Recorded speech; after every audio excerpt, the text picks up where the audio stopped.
Здравейте и добре дошли в Highlight Singing Academy. Аз съм Искра Милкова и съм основател на това разкошно място за певци.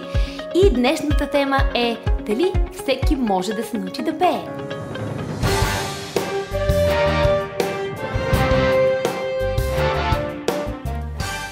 А вие как мислите? Според вас всеки ли може да се научи да пее или сте от тези хора, които смятат, че това е вроден талант и който го може, го може? Истината е, че да, всеки може да се научи да пее и в днешното видео ще ви разкажа защо смятам така.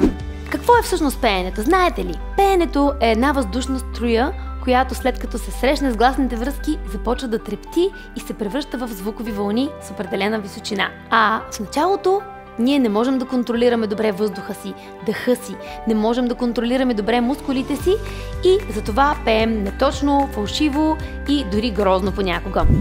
Пеенето е едно умение.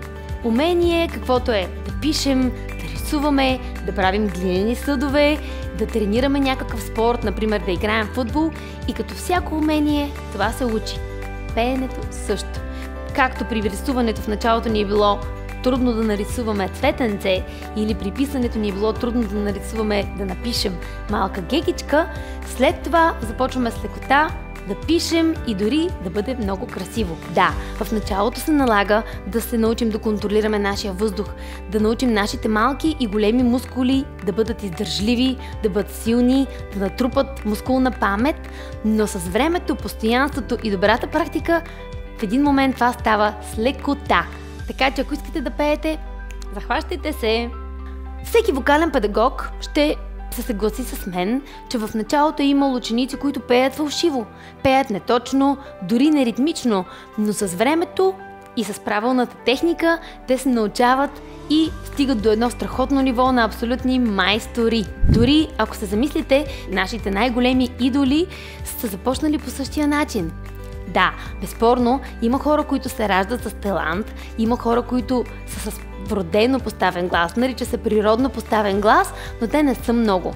Малко са. Всички останали, които познаваме, и най-великите гласове, които са вашите и нашите идоли, са си положили усилия, репетирали са, тренирали са, грубо казано, и са развили своя глас. Така че, ако искате да пеете, ако искате да станете певци, захващайте се за работа, намерете своя вокален педагог и пейте! Ако имате въпроси, можете да ми пишете на лични съобщения, също така може да коментирате под видеото. Ако темата ви харесва, можете да се абонирате, да натиснете лайк и да ни следвате. Аз съм Искра Милкова, до скоро! Чао!